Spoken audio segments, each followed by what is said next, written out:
আমরা এবার তেলাওয়াত কি যে দুইটা আয়াতের অর্ধেক পড়েছিলাম। প্রথম পড়েছিলাম সূরা নজম 32 নম্বর আয়াতের প্রথম অংশটা, দ্বিতীয় পড়েছি আমি সূরা নাহালের 112 নম্বর আয়াতের 4 ভাগের 1 ভাগ। আপনারা যেটা বলবেন আমি সেই আয়াতের আলোচনা করব। বলেন হ্যাঁ,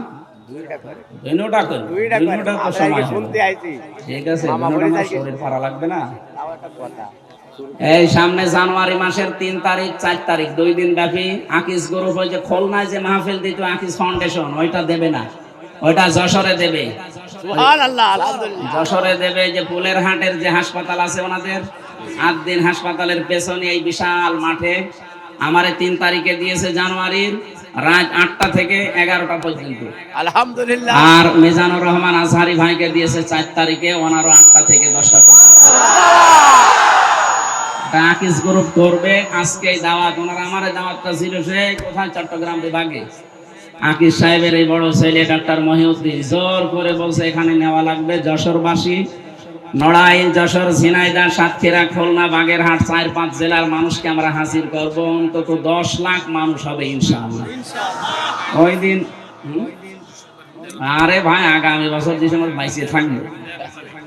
যে অবস্থা দেখছি কি হবে সামনে, দেখেন যুদ্ধ লেগে যায়। আমরা প্রথমটা শুরু করছি, যেহেতু প্রথমে সূরা নাহাল আছে 112 নম্বর আয়াত। খুব ভালো করে আমি বাংলাদেশের সাথে খাপের খাপ মিলাবো ইনশাআল্লাহ। জবান খুলে আগে পড়ে নেই, একটু নড়াচড়া ওঠা এগুলো কম করবেন। শুধু প্রসাব পায়খানা আর বিড়ি খাওয়া বাদ দিয়ে যেতে পারবেন না। বিড়ি খেতে পারেন, অনেকের নেশা আছে তো না খেলেও মরে যাবে। আপনি খেয়ে আবার চলে আসেন নাকি? আর আমি আকিস গ্রুপে আছি খতিব হিসাবে, ওদের বিড়ি যেন একটু বিক্রি হয় এই জন্য আমার অ্যাডভার্টাইজ করা লাগবে না, আপনারা খেয়ে আবার চলে আসবেন। আমি চট্টগ্রাম আর সিলেটে বহু ইমাম সাহেবকে বিড়ি খেয়ে ফেলে দিয়ে নামাজে দাঁড়াতে দিই। তারা ইমাম সাহেব যদি বিড়ি খায় তো মুসল্লি তো গাঁজা খাওয়ার কথা, অন্তত গাঁজা পর্যন্ত যাবেন না, বিড়ি না। না, এটাও ঠিক না। আমরা বলেছি আকিস সাহেবের যে ছেলেরা আছে কয়েকজনকে বলেছি স্যার এগুলো বাদ দিয়ে দিন। ওনারা বলছে আমরা ছেড়ে দেওয়ার ইচ্ছে আছে। আমার বাবা যাই করেছি আমরা খাবার বানাবো। ওনাদের 65টার উপরে প্রোডাক্ট তৈরি হচ্ছে এখন বাংলাদেশে। আমি মনে হয় বিড়িটা ছেড়ে দিলে ওনাদের যে এখন অর্থ সম্পদ আল্লাহ দিয়েছে 14 বংশ বসে খাবে, টাকা পড়াবে না। সুতরাং এই হারাম কাজ যেটা, এটা ছেড়ে দেওয়া ভালো। কথাও দিয়েছে আস্তে আস্তে ছেড়ে দেবে, একবারে তো সম্ভব না। 12,000 কোটি, 14,000 কোটি, 20,000 কোটি এত টাকা একবারে ছেড়ে দেওয়া, এই জন্য ছেড়ে দিলে ভালো ইনশাল্লাহ। সামনে এই আপনি বিড়ি খেতে যাচ্ছেন নাকি? হ্যাঁ নেন, আমরা একটু তেলাওয়াত করি, শয়তান আশপাশে থাকলে যেন পালায়। বলেন আউযু বিল্লাহি মিনাশ শাইতানির রাজীম, বিসমিল্লাহির রহমানির রহিম। وضرب الله مثلا قرية كانت آمنة مطمئنة। এ পর্যন্ত থাক। সূরা নাহাল, কোন সূরা বললাম? তাফসীর করার জন্য এখানে অ্যাডভোকেট গাজী এনামুল হক সাহেব আছে, বহু পুরাতন মানুষ আপনাদের, কত আলেম বসে আছে। তাফসীরের মূল নীতি উসুলে তাফসীরের প্রায় 13টা লেখা আছে। এটা তাফসীরে খাজেনের প্রথমে পাবেন।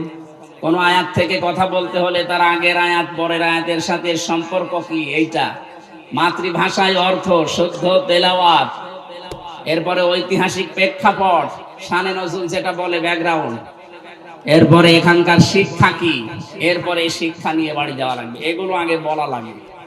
আমরা এগুলো আপনারা সবাই জানেন। আমরা একবারে চলে যাচ্ছি, যেহেতু শুদ্ধ তেলাওয়াত আমরা কমপ্লিট করেছি। আল্লাহ পাক এখানে একটা গ্রামের উদাহরণ দিয়েছে। এটা গ্রাম না, মনে করেন এই রহিতা, এই কদলাপাড়া, এই গ্রামের উদাহরণ আল্লাহ দিচ্ছেন। যদিও এই গ্রামের না, এটা মক্কা শরীফের। আমরা এই গ্রামটা একটু ধরে তারপরে তাফসীরের সাথে মিলাই। আমি যা বলছি এটা ফিজিলালিল কোরআন থেকে কোট করা। আল্লাহ রাব্বুল আলামিন বলেন, আমি একটা গ্রামের উদাহরণ দিলাম। এই গ্রামের উদাহরণ কেন দিয়েছি, কারণ এখানে যারা বসবাস করত, 1 নম্বরে তারা নিরাপদ, 2 নম্বরে নিশ্চিন্ত। এ পর্যন্ত বাংলা অর্থ ছিল। ঐতিহাসিক প্রেক্ষাপট, শানে নজুল কি? মুফাসসির লিখেছেন তাফসিরে হাক্কানিতে, নবীজি যখন মেরাজে যাচ্ছিলেন দেখলেন কালো কালো কি যেন উপরে উঠতেছে। বিশ্ব নবী যখন প্রথম আসমান পাড়ি দিয়ে 6ষ্ঠ আসমান 7ম আসমানে উঠবেন, তখন দেখলেন কালো কালো কি যেন পিপিলিকার মতো নামতেছে। জিজ্ঞাসা করলেন, ইয়া আখি জিবরাইল, হে ভাই জিবরাইল, আমার সফর সঙ্গী আপনি, এই যে কালো কালো কি ওঠে, আরে পিপিলিকার মতো কি এগুলো নামে? ভালো করে শুনবেন, ফেরেশতা জিবরাইল ওই দিন বলেছিল, হে রাসূল, দুনিয়াতে যে যেই ধরনের গোনাগুলো করে এগুলো সব আকাশে উঠতেছে, আর এই গোনাগুলো আল্লাহ যাবার গজব করে যে পিপিলিকার মতো নামাচ্ছে। পৃথিবীতে আমরা যে যেই ধরনের গোনা করব এটা কিন্তু আবার রিটার্ন আসবে। কথা বুঝতেছেন? তাহলে এমন আজকে এমন শিক্ষা নিয়ে যাব যেন অন্তত এগুলো আর না উঠে, এটা বন্ধ হয়ে যায়। এটা যদি নিচ থেকে বন্ধ হয়ে যায়, উপর থেকে আসাও বন্ধ হয়ে যাবে। কথা বলেন না কেন? আল্লাহ ইচ্ছা করে কিচ্ছু নামাতে চান না। আমরা যা করি এটা ইনপুট দেওয়ার পর এটা আউটপুট আসে। কোরআনে কারিমে ব্যাপারে জানিয়েছেন সূরা রুমের 41 নম্বর আয়াতে, যাহারাল ফাসাদু ফিল বাররি ওয়াল বাহার বিমা কাসাবাত আইদিন নাস, ইলা আখিরি আয়া। আল্লাহ পাক বলেন, জলে স্থলে যে বিপদ আপদ মুসিবত গজব গুলো দেখতে পাও, একটাও আমি দিতে চাই না, এগুলো সব তোমার 2 হাতের কামাই। কেন এগুলো দেই জানো? লিউযিকাহুম বা'দাল্লাযী আমিলু, আমি মজা চাকাতে চাই, স্বাদ আস্বাদন করাতে চাই। তোমরা যে অপরাধ গুলো করো, আমল করো, কাজ করো, এই কাজের কিছু প্রতিদান আমি দুনিয়ায় পাঠাই, লাআল্লাহুম ইয়ারজিউন, আশা করি তোমরা ফিরে আসবে। কিন্তু আমার আল্লাহর আফসোস, ফিরে তো আসো না, তোমাদের বৃদ্ধি আরো বাড়ে। কথা বলেন না কেন? সূরা শুরার 30 নম্বর আয়াতে আল্লাহ আরেকটু বিস্তারিত ভাবে আয়াতে দিয়েছেন, ওয়ামা সাবাকুম মিন মুসিবাতিন ফাবিমা কাসাবাত আইদিকুম ওয়া ইয়াফু আন কাসীর। জলস্থলে যে বিপদ আপদ মুসিবত গুলো আসে সব কিন্তু তোমাদের হাতের কামাই করা, অধিকাংশই তো আমি আল্লাহ মাফ করে দেই। তাছাড়া যত অপরাধ তোমরা দুনিয়ায় সংগঠিত করো সবগুলো তো উপরে উঠতেছে। এগুলো যদি আমি আল্লাহ গজব আর আযাব নাযিল করি, শ্বাস ফেলার সময় পেতে না। সুতরাং আমাদের উচিত হবে আয়াত থেকে শিক্ষা নেওয়া।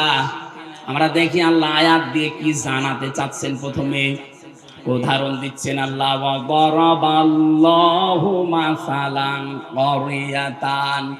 দরাবা মানে দৃষ্টান্ত দেওয়া, এই দৃষ্টান্ত উদাহরণ উপমা দিচ্ছে কে?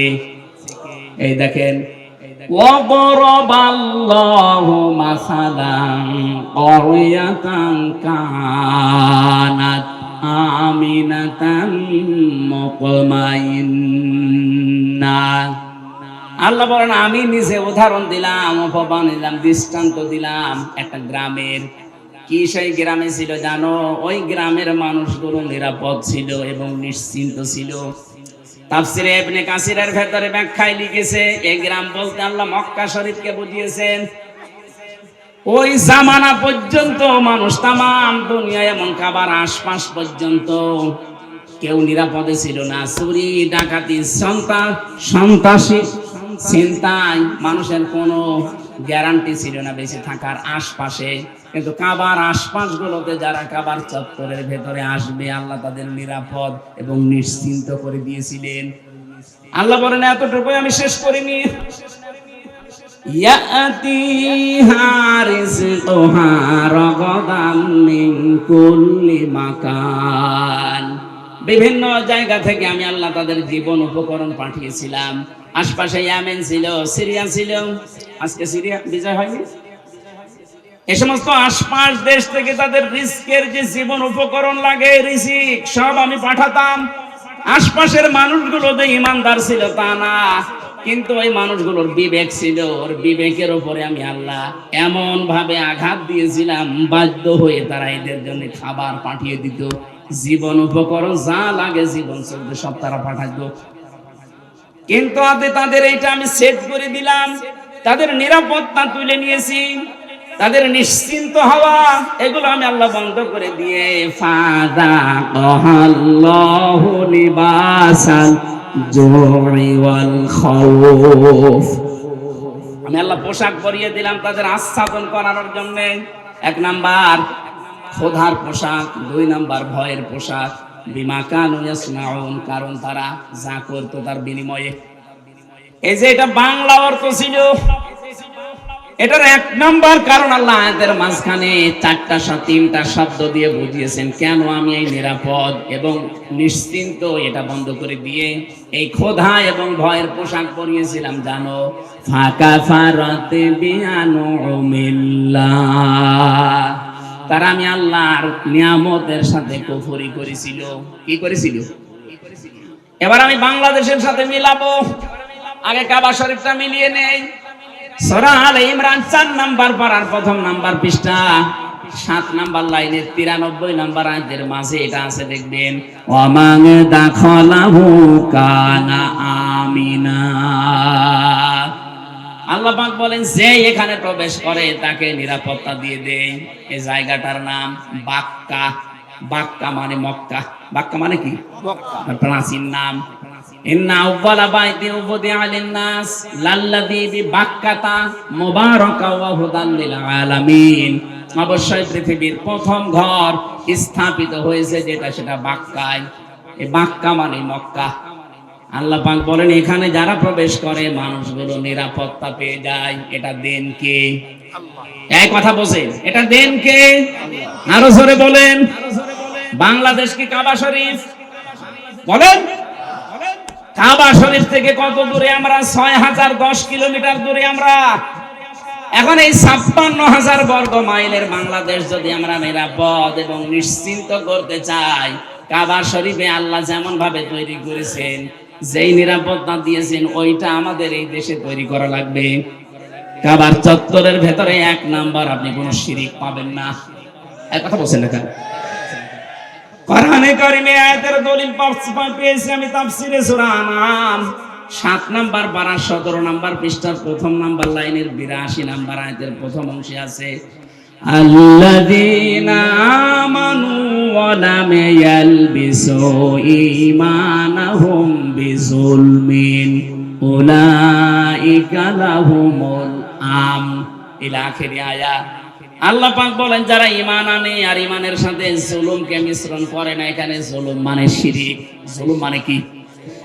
যারা ঈমানের সাথে শিরিককে মিশ্রণ করবে না, উলাইকা, এখানে গ্রামার জানে যারা জিজ্ঞাসা করেন উলাইকা ইসমে ইশারা দিয়ে আল্লাহ যারা এই হাত দিয়ে দেখাতে চায় যশোরের এই বাংলার মানুষগুলো, উলাইকা লাহুমুল আমনু, এরাই নিরাপত্তার হকদার। সুবহানাল্লাহ বলতে পারেন না? সুবহানাল্লাহ।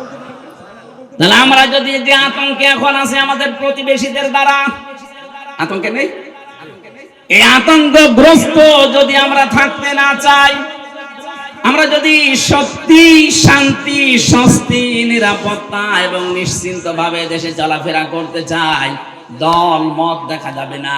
একটাই কাজ এখন আমাদের মালিকের হুকুম, শিরিক মুক্ত করা লাগবে দেশটাকে। কথা বলে না কেন? আমাদের বিশ্বাসের শিরিক, আমাদের কর্মের শিরিক, যত রকমের শিরিক বাংলাদেশে আছে সবগুলো যদি আমরা তুলে দিতে পারি, আমাদের এই দেশটাতেও কেউ আসলে সে কিন্তু নিরাপত্তা পেয়ে যাবে। আমরা নিরাপদে বসবাস করতে পারবো।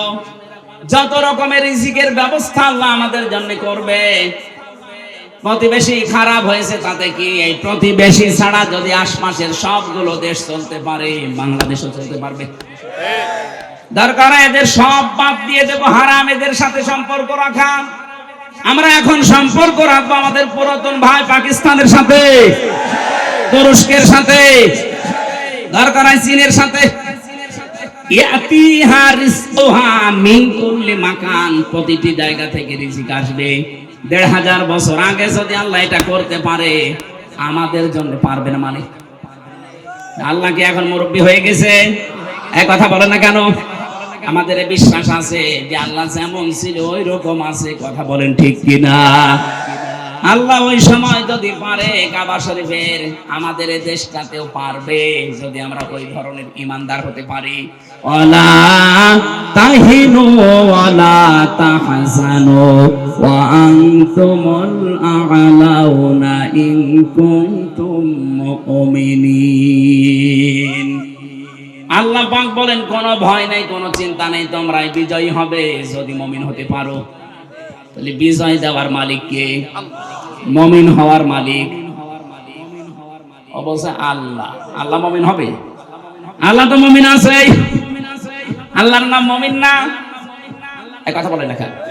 আল্লাহর যে 5000 নাম আছে আমরা 99টা বেশি জানি, তার ভেতরে মুমিন আছে না নেই? তাহলে মুমিন তো আল্লাহ আছে, আল্লাহর মুমিন হওয়া দরকার নেই। মুমিন হওয়া লাগবে কাদের? বিজয় দেবে কে? কোনো চিন্তা নেই, কোনো দুঃখ নেই, কারণ যারা আমরা এই কথা বলে ফেলেছি, ইন্না সলাতি ওয়া নুসুকি ওয়া মাহইয়ায়া ওয়া মামাতি লিল্লাহি রাব্বিল আলামিন। এই কথা যারা সত্যি আমরা মন দিয়ে, প্রাণ দিয়ে, মুখ দিয়ে বলে ফেলেছি, আমি নামাজ আল্লাহর জন্যে, আমার বেঁচে থাকা আল্লাহর জন্যে, আমার কোরবানি আল্লাহর জন্যে, আমার মরে যাওয়া আল্লাহর জন্যে, এই মানুষগুলোর তো বিন্দু মাত্র চিন্তা, টেনশন আসার কথা না। কথা বলেন ঠিক কিনা?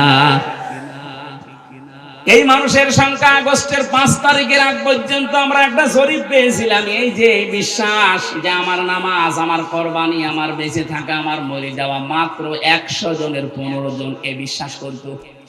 কিন্তু এই 3 মাস 10 দিনের ব্যবধানে আমার আল্লাহ এমন একটা নিয়ামত আমাদের দিয়েছেন, এখন 100 জনের 58 জন মানুষ চাইছে যে এই আয়াতটা আমাদের দেশে কায়েম হোক।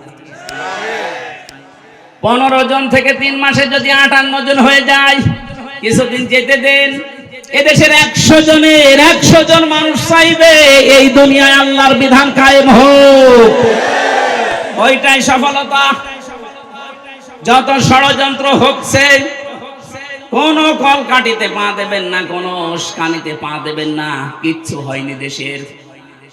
ওরা সাইফুল ইসলাম আলিফকে হত্যা করার মাধ্যমে একটা ইস্যু তৈরি করে অস্থিতিশীল পরিবেশ বানাতে চেয়েছিল। যখন দেখেছে না এরা তো পা দেয় না, আবার আর একটা তৈরি করবে। যত কিছু হয়ে যায় যাক, আমরা কিন্তু উহুদের ময়দানের মতো আছি। নবীজির কথা না মেনে উহুদের ময়দানে প্রথমে বিজয় হয়ে গেছে। কথা বিশ্বাস করে যারা গনিমতের মাল পোড়াতে গিয়েছে, তখনই কিন্তু আক্রমণ হয়েছে। কথা বলে না কেন? এজন্য আমরা বিজয় পেয়েছি, কিন্তু নবীর হুকুম যেটা আছে, এই বিজয়কে ধরে রাখতে হলে আল্লাহর বিধানটা চালু করা লাগবে।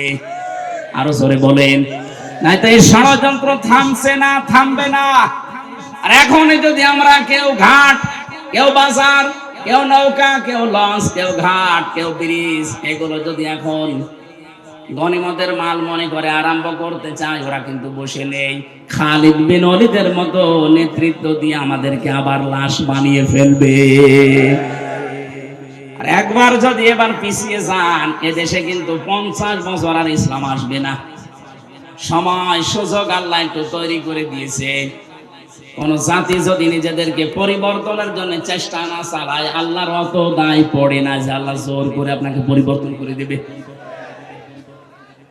ইন্নাল্লাহা লা ইউগাইয়িরু মা বিকাউমিন হাত্তা ইউগাইয়িরু মা বিআনফুসিহিম। অবশ্যই আল্লাহ কোন জাতির ভাগ্য পরিবর্তন করেন না যতক্ষণ তারা নিজেদের ভাগ্য নিজেরা পরিবর্তন করার চেষ্টা না করে। বাংলার মুসলমানেরা, এটা কিন্তু রেকর্ড হচ্ছে, কালকে সারা দেশে যাবে। আমার সামনে শুধু এই 50,000 মানুষ না, এখন 18 কোটি মানুষ নিয়ে কথা বলছি। সাবধান, আমরা নিজেদেরকে পরিবর্তনের সময় আল্লাহ হাতে তুলে দিয়েছে। এইটাও যদি এবার আপনি মিস করেন, ভুল করেন, বিশ্বাস করেন 53 বছর না 153 বছর পেছিয়ে যাওয়া লাগবে। রিস্কে নিয়ে কোনো চিন্তা নেই। ওরা যদি ভয় দেখায় যে রিজিক বন্ধ করে দেব, আমাদের আমদানি রপ্তানি যাক, ওর পাশে মায়ানমার আছে, ওর পাশে মালদ্বীপ আছে, ভুটান আছে, পাকিস্তান আছে, চীন আছে, আফগানিস্তান আছে। একটার সাথে ওদের সম্পর্ক ভালো না। ওরা যদি ভারত ছাড়া চলতে পারে, বাংলাদেশ চলবে, কোনো অসুবিধা হবে না। কথা বলেন ঠিক কিনা? আমরা আপনার মতো মুশরিক না, আমাদের ভেতরে আর কিছু না থাক, ঈমান আছে। আরো জোরে আহ্বান জানাবো, যারা দায়িত্বে আছে খুব দ্রুত তাড়াতাড়ি ব্যবসা বাণিজ্য যা আছে সব কাট করে দিন। এগুলো সব পাকিস্তানের সাথে, তুরস্কের সাথে, চীনের সাথে আরম্ভ করেন, এমনিতেই ভয়ে ওরা মরে যাবে। কারণ আমি তো ওই 17, 18, 19, 20, 4 বছর ওখানে প্রায় 1.5 মাস 2 মাস করে থাকতাম, ওদের আচরণ দেখেছি। কোরআনের ওই আয়াতের সাথে সূরা বাকারার 100 ভাগ ওদের মিল আছে। ওরা সবচাইতে বেশি ভয় পায় মরণকে। এই কথা বলেন না কেন? ওরা সবচাইতে বেশি ভয় পায় মরণকে। কথা কার? আরো জোরে। আর আমরা সবচাইতে বেশি ভালোবাসি মরণকে, কারণ আমরা জানি মরণের বিছানায় আছাড় খেয়ে পড়লে আমাদের একটা অবস্থান আছে। কি?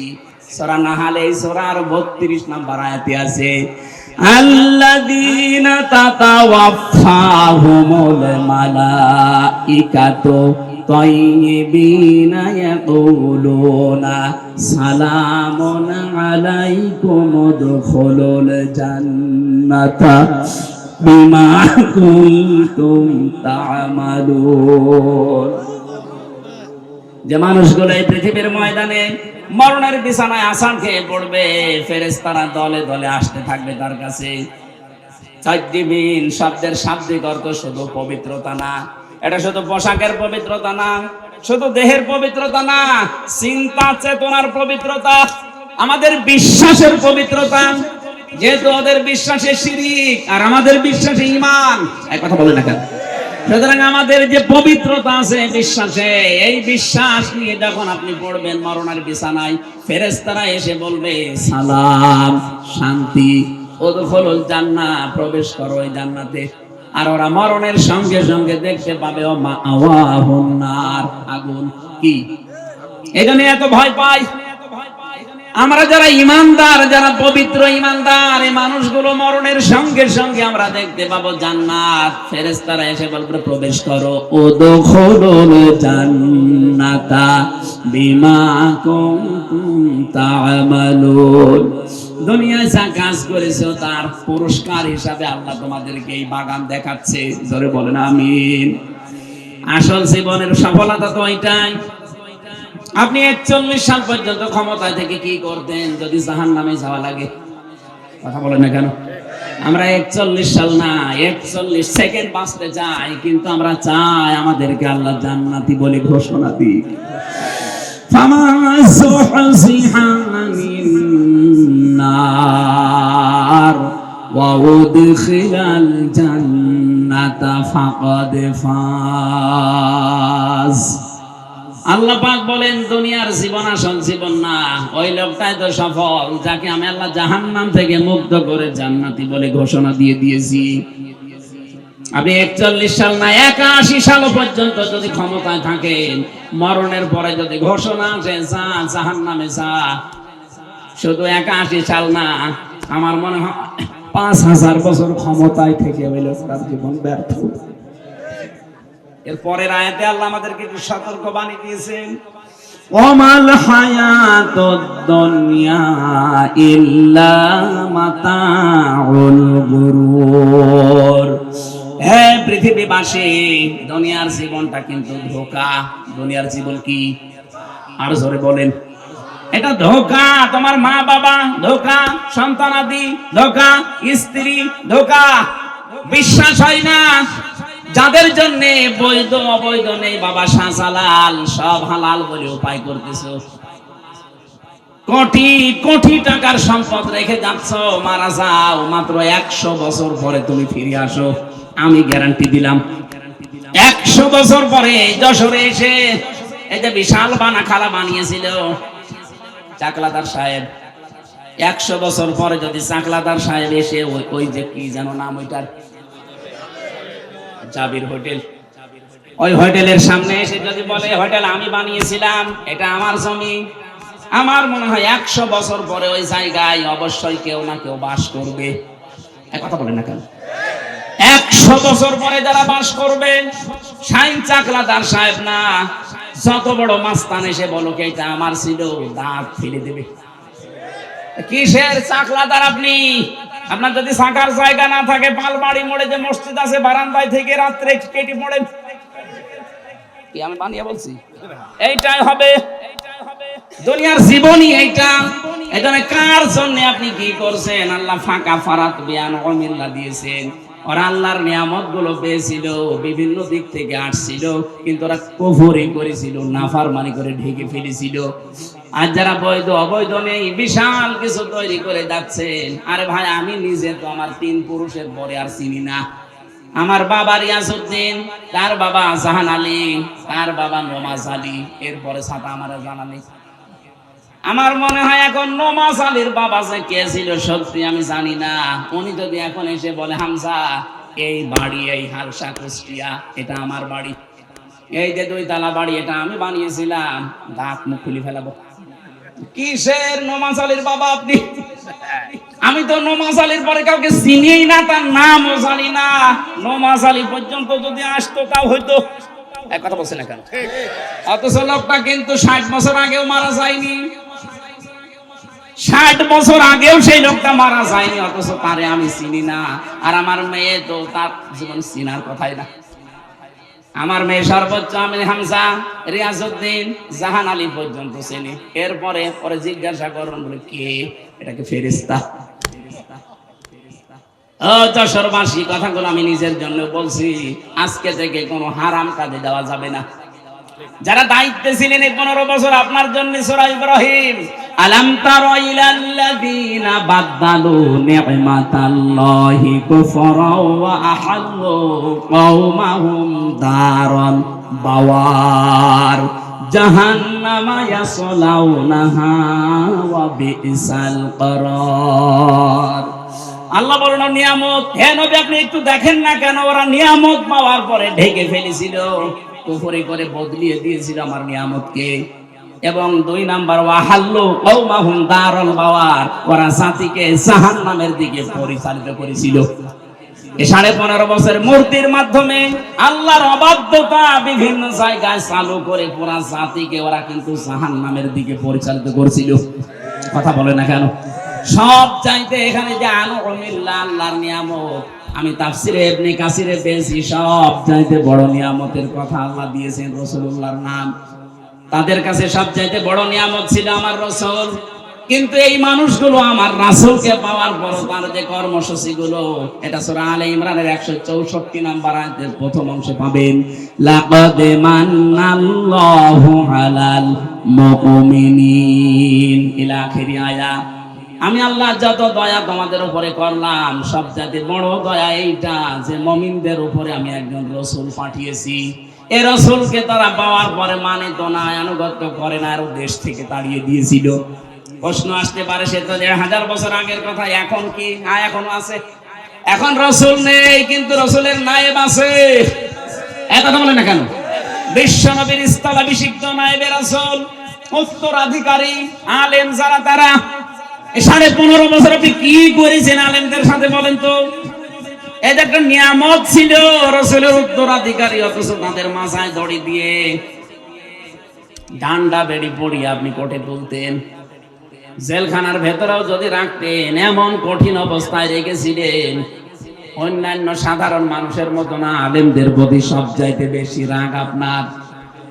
আল্লাহ পাক বলেন, এই যে নবীর ওয়ারিস যারা, নবীর উত্তরাধিকারী যারা, এদের সাথে যখন খারাপ আচরণ করে ফেলেছে, ফাদাকাল্লাহু লিবাসাল জু, আমি আল্লাহ তখন তাদেরকে ক্ষুধা দুর্ভিক্ষের পোশাক পরিয়ে দিয়েছি 7 চাকাতে। বারবার বলতো না শেষের দিকে আসে যে দুর্ভিক্ষ আসবে? এই কথা বলেন এখানে। পোশাক আল্লাহ নিজে পরিয়েছিলেন। রিস্কের মালিক যেহেতু তিনি, এজন্য 18 কোটি মানুষের এখনো খাবারের অভাব নেই। আল্লাহ যদি দায়িত্বটা ছেড়ে দিতেন, আমাদের দেশের জায়গা অনুযায়ী মানুষ আমরা যা মরে একেবারে গরু ছাগলের মতো পড়ে থাকতাম। আল্লাহ এখনো পর্যন্ত পোশাকটা পরাননি, তার কারণ আছে। কারণ এই যে নিয়ামত গোপন করা, নিয়ামত অস্বীকার করার যে কার্যক্রম চলছিল, আগস্টের 5 তারিখে আমার আল্লাহ হঠাৎ করে কর্তন করে সেট করে ঠান্ডা করে দিয়েছেন। নাই তো যদি ওইভাবে জুলুম অত্যাচার নির্যাতন চলতে থাকতো, আল্লাহর কসম করে বলছি, আল্লাহ আমাদের পোশাক পরিয়ে দিতেন ক্ষুধার আর ভয়ের।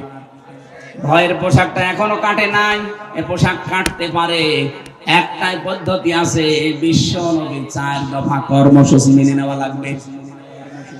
কামা আরসালনা ফীকুম রাসূলাম মিনকুম ইয়াতলু আলাইকুম আয়াতিনা ওয়া ইউযাক্কিকুম ওয়া ইউআল্লিমুকুমুল কিতাবা ওয়াল হিকমা ওয়া ইউআল্লিমুকুম মা লাম তাকুনু তা'লামুন। বলেন আল্লাহু আকবার।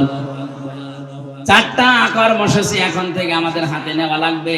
1 নম্বরে কোরআন তেলাওয়াত করে করে মানুষদেরকে বোঝাতে হবে, কারণ নবী নেই, এই দায়িত্ব এখন উম্মতি মুহাম্মদীর। কথা বলে না কেন?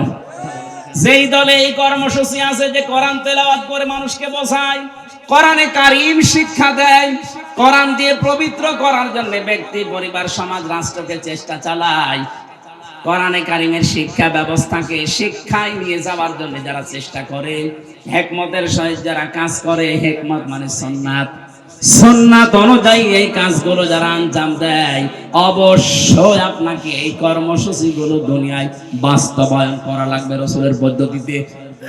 যে করছে আপনি সেখানে যাবেন। আপনাকে আমি বিএনপি, আপনাকে আমি জামাত ইসলামী, আপনাকে আমি চরমনাই করতে বলছি না। এই 4টা কর্মসূচি যাদের কাছে পাবেন, তাদের সাথে জোটবদ্ধ হয়ে, তাদের পেছনে থেকে সংঘবদ্ধ হয়ে আল্লাহর নবীর 4 দফা কর্মসূচি জমিনে বাস্তবায়নের জন্য চেষ্টা করবেন। এভাবে চেষ্টা করতে করতে যখন শেষ পর্যায়ে যাবেন, জীবনের শেষ দিন, আছাড় খেয়ে যখন মরণের বিছানায় পড়বেন, আল্লাহ পাক ফেরেশতা পাঠিয়ে আপনাকে যে জান্নাত দেবে ওটা দেখিয়ে দেবে। বলেন আমিন। মা বোন যারা এসেছেন, আপনাদের জন্য ছোট্ট ওয়াজ আমারে, আপনার আদর্শ কিন্তু এই বলিউডের নায়িকারা না, বাংলাদেশের নায়িকারা না, আপনার আদর্শ হওয়া লাগবে হযরতে ফাতিমাতুজ জোহরা। কথা বলেন না কেন? হযরতে খাদিজাতুল কুবরা। এই পৃথিবীতে একজন মহিলাকে জীবিত অবস্থায় আল্লাহ সালাম দিয়েছিলেন স্বামীর খেদমত করার কারণে, তার নাম খাদিজাতুল কুবরা। আজ অধিকাংশ মেয়েরা স্বামীর সম্মান, স্বামীর মর্যাদা বোঝে না। আপনি কি জানেন স্বামী কি? খালি বিছানায় থাকলেই স্বামী না, এই যে মর্যাদা কত বেশি আল্লাহ দিয়েছে আপনার তুলনায়। নবীজি বলেন, মেয়েরা যদি আল্লাহ বাদে সেজদা দেওয়া জায়েজ থাকতো, মেয়েদের বলতাম স্বামীর পায়ে সেজদা করো। অথচ সেই স্বামীর হুকুম আপনি মানেন না, খোঁটা দেন, স্বামীর নাফরমানি করেন, কুফরি করেন। এমনকি অনেক মহিলা আছে স্বামীকে ধরে মারে। এক কথা বলছেন না? বর হাতে মায়ের খাওয়া মানুষ দেশে আছে না নেই? সত্যি করে বলবেন, কোরআনের মাহফিলে কারা খেয়েছেন? হাত তোলেন তো। আপনি আপনি খাবেন, আপনি তো তার কাটা। বিয়ে তো করে জানিও তো, তার সব কেটে দিয়েছে। আগে তো 500 কাটা ছিল, এখন সবই কেটে দিয়েছে। না, সম্মানিতা মা বলে না, আমি হাসির খোরাকি দেয়নি। হাজারো মোবাইল আসে, হুজুর একটু একটু বলতে পারেন না, আমারে ধরে ধরে মারে। আমি মানুষ। আশা করছি খুব সতর্ক থাকবেন এ ব্যাপারে। স্বামীর সম্মান অনেক বেশি, অনেক বেশি, মানে আল্লাহর আরশ পর্যন্ত। এই পৃথিবীতে একজন মানুষকে আল্লাহ আল্লাহ রাসূলের পরে স্থান দিয়েছেন, অথচ হাজারো মহিলা এই স্বামীকে কষ্ট দেওয়ার কারণে জাহান্নামে যাবে। নবী নিজে দেখেছেন। কারণ স্বামীর কুফরি করা, স্বামীর নাফরমানি করা, তাদের মনে কষ্ট দেওয়া। আল্লাহ যেন আপনাদের এলাকায় যে মেয়েগুলো আছে তাদেরকে বাঁচিয়ে দেন। বলেন আমিন। নবীজি তিরমিজি শরীফে জানিয়েছেন, ইদা নাসারা ইলাইহা সাররাতুহু, স্বামী যখন বাইরে থেকে আসবে, স্বামীকে আপনি আনন্দ দেবেন, অভ্যর্থনা জানাবেন, শুভেচ্ছা, স্বাগতম, এগুলো জানিয়ে তাকে খুশি করবেন। 2 নম্বরে, ওয়াইদা গাবা আনহা হাফিজাতুহু, স্বামী যখন বাইরে যাবে মাস্ট বি স্বামীর ইজ্জত, আবরু, স্বামীর সন্তান আর সম্পদ হেফাজত করে রাখবেন। ওয়াতুইনু আলা দীনি যাওজাতিহা, স্বামী যদি দিনের কাজ করে, মানবতার কাজ করে, মানুষের উপকারের কাজ করে, দিন কায়েমের কাজ করে, তাকে ছাড় দেবেন, সুযোগ দেবেন, তাকে উৎসাহ দেবেন, ছেড়ে দেবেন। আপনি সাহায্য করা দূরের কথা, আরো বাধা দেন। আপনি নামাজ পড়ে রোজা রেখে জীবনও জান্নাত যেতে পারবেন না। 4 নম্বরে, স্বামী যেটা জায়েজ হুকুম করে, যদি শক্তি জায়েজ হয়, জীবন থাকা কালে আপনাকে মানা লাগবে। আল্লাহ 4টা গুণ মেয়েদেরকে জান্নাত ডাকবে বলে দিয়েছেন। যত মহিলা বসে আছে বিভিন্ন জায়গায়, এই 4টা গুণ অর্জন করে ফাতিমাতুজ জোহরা খাদিজাতুল কুবরার সাথে জান্নাতে যাওয়ার তৌফিক দেন, বলেন আমিন। আগামীতে আসলে আবার কথা বলবো বলে শেষ করছি। আমিন। বারাকাল্লাহু লানা ওয়া লাকুম ফিল কোরআনিল আযীম। একজন মুসলমান হওয়ার জন্য এসেছে। আজকে এই মাহফিলটা সাকসেস। আল্লাহর এক বান্দা এসেছে মুসলমান হওয়ার জন্য, হিন্দু থেকে মুসলমান হবে। একটা বাচ্চা থেকে গিফট করে গেছে। এই বসেন বসেন বসেন। কালেমাটা পড়ানোর পরে আমরা সভাপতি সাহেব আছে, ওনার বক্তব্য শুনি মোনাজাত করে বাড়ি যাব। বসেন বসেন। কয় তাড়াতাড়ি দিন, তাড়াতাড়ি দিন। ইনি নারায়ে তাকবীর, আল কোরআনের আলী, নারায়ে তাকবীর, দিন ইসলাম জিন্দাবাদ জিন্দাবাদ জিন্দাবাদ জিন্দাবাদ জিন্দাবাদ।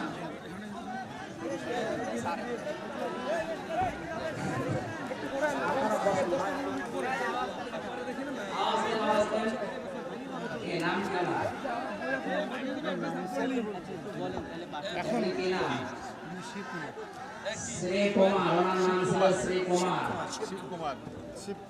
শিব কুমার নাম থেকে এখন আব্দুল্লাহ নাম পছন্দ করেছেন, বলেন আলহামদুলিল্লাহ। আমরা কালেমার মাধ্যমে আমাদের শান্তির ধর্ম পৃথিবীতে একটা, ইসলাম। ওই ধর্ম আমরা গ্রহণ করাচ্ছি, দীক্ষিত করাচ্ছি। বিসমিল্লাহির রহমানির রহিম। লা ইলাহা ইল্লাল্লাহু ইল্লাল্লাহু মুহাম্মাদুর রাসূলুল্লাহ আশহাদু আল্লাহ ইলাহা ইল্লাল্লাহু ওয়াহদাহু লা শারীকা লাহু ওয়া আশহাদু আন্না মুহাম্মাদান আবদুহু ওয়া রাসূলুহু। আলহামদুলিল্লাহ, উনি এখন নিষ্পাপ, অনেক বয়স না, আমার বাবার বয়স 60-65 হবে। শিক্ষিত মানুষ, ইসলাম ধর্ম গ্রহণ করেছে, আমরা আনন্দ করছি সবার। চাকরা দর্শক,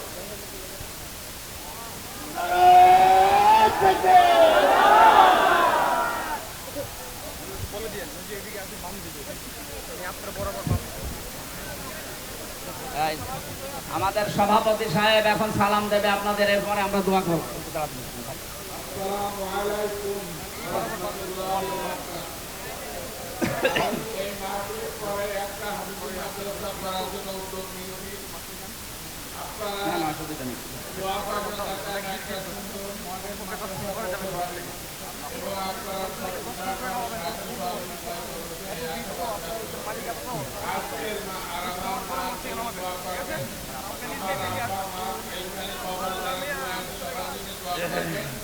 আর আমার এই মাহফিলের বিদেশ থেকে যারা দান করেছে, টাকা পয়সা দিয়ে, অর্থ দিয়ে, যা কিছু তাদের পরামর্শ দিয়ে এলাকার লোক অনেক সহযোগিতা করেছে, তার জন্য সবাইকে ধন্যবাদ জানিয়ে আমার বক্তব্য শেষ করছি। সম্মানিত ভাইরা, প্রশ্ন এসেছে। আসসালামু আলাইকুম, আশা করি ভালো আছেন। বর্তমান সামাজিক সমস্যার ভেতরে একটা বড় সমস্যা পরকীয়া প্রেম। বিশেষ করে মহিলারা ছোট ছোট বাচ্চা রেখে অন্যের সাথে চলে যাচ্ছে। আহা, এর ফলে মা থাকতেও শিশুরা মা হারাচ্ছে। এটা যে কত বড় অন্যায়। বিবাহে শরীয়তে এই বিবাহের বিধান কি? কিসের বিবাহ? ওর স্বামী তো এখনো ছেড়েই যায়নি, আপনি পালিয়ে গেলেন কোন কারণে?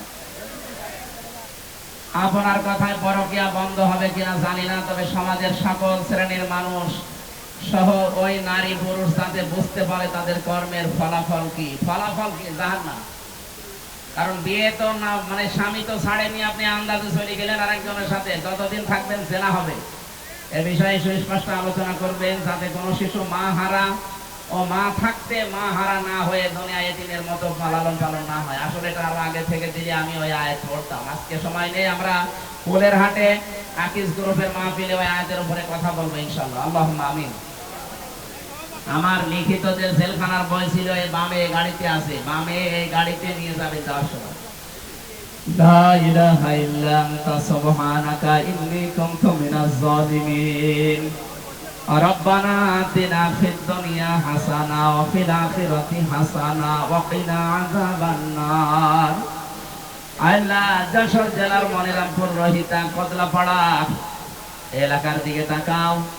লক্ষ মানুষেরা আমরা নারী পুরুষ এক জায়গায় হয়ে কোরআনের কথা শুনছিলাম। কোরআন শোনার জন্য যারা এত পাগল, এত আগ্রহ যাদের, এদেরকে তুমি ওমরের মতো বানিয়ে দাও। সওয়াব যদি দিয়েই থাকে 2 দিনের আলোচনায় বিশাল আয়োজনে সওয়াবগুলো নবীজির রওজায় পৌঁছিয়ে দাও। তাম দুনিয়ার মাটির নিচে যারা ঈমান নিয়ে ঘুমিয়ে গেল, আল্লাহ এদেরকে ক্ষমা করে দাও। আল্লাহ তাআলা যারা শহীদ হয়েছে, এখনো শহীদ হচ্ছে তাম দুনিয়া, এদেরকে শাহাদাতের সর্বোচ্চ মাকাম দান করো রব্বুল আলামিন। গত কয়েকদিন আগে আমার কুষ্টিয়ার কৃতি সন্তান আলেমে দ্বীন নন্দিত মুফাসসির মাওলানা এনামুল হক শাফি বিদায় নিয়েছে, তার কবরটা জান্নাত বানিয়ে দাও। আল্লাহ তাআলা এই যশোর এলাকায় মাটির নিচে কত মানুষ ঘুমিয়ে আছে, হাজার হাজার মন মাটি দিয়ে, বিশেষ করে সভাপতি সাহেবের মা, আল্লাহ তার মাকে কবরে জান্নাত দিয়ে দাও। সন্তান যখন হাত তুলেছে আমিন আমিন করছে, অধ্যাপক জাহাঙ্গীর হোসেন, আল্লাহ তার হাতের দিকে তাকিয়ে তার মাকে মাফ করে দাও। তার বাবা দেখি আসলাম অসুস্থ, আল্লাহ শেফায়ে কামেলা আজেলা নসিব করো। তার স্ত্রী সন্তান যেগুলো দিয়েছো সহি সালামতে রাখো আল্লাহ। আল্লাহ তাআলা তার স্ত্রী শুনলাম অসুস্থ, শেফায়ে কামেলা আজেলা নসিব করে দাও। তার সন্তান তুমি দিয়েছো একটা মেয়ে, আল্লাহ মেয়েকে ফাতেমাতুজ জাহরার মতো বানিয়ে দাও। এ মাহফিলে যারা আলোচনা রাখলেন, মাওলানা হোসাইন মাহফুজ, অ্যাডভোকেট গাজী এনামুল হক, আমাদের মাথার তাজ, আমাদের মুরব্বী, আমাদের অভিভাবক অ্যাডভোকেট তাজউদ্দিন সহ যত আলেম ওলামা এখানে এসেছে, সম্মানিত পরিচালক ভাই সহ, আল্লাহ প্রত্যেকের মনের কামনা বাসনা পূরণ করে দাও। মা বোন যারা এসেছেন, সম্মানিত মা বোনদেরকে তুমি আয়েশার মতো বানিয়ে দাও। অনেকে আমরা অসুস্থ আছি, আমাদের শেফায়ে কামেলা আজেলা নসিব করো। আল্লাহ তাআলা আমার শ্রদ্ধাভাজন বাবা আজকে অপারেশন করেছে, তুমি তাকে শেফায়ে কামেলা আজেলা দাও রব্বুল আলামিন। মাহফিলটা বাস্তবায়নে এলাকায় যারা বাইরের দেশে আছে, ওরাও টাকা পাঠিয়েছে, তাদের টাকাগুলো তুমি কোরআন প্রচারে মঞ্জুর করো, সহি সালামতে বিদেশের মাটিতে রাখো।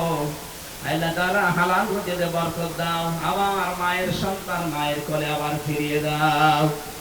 চর্ম চোখে দেখতে মরে যায়, এদেশে কোরআন দিয়ে চলছে, এটা দেখে মরার তৌফিক দাও। বারাকাল্লাহু লানা ওয়া লাকুম ফিল কোরআনিল আযীম।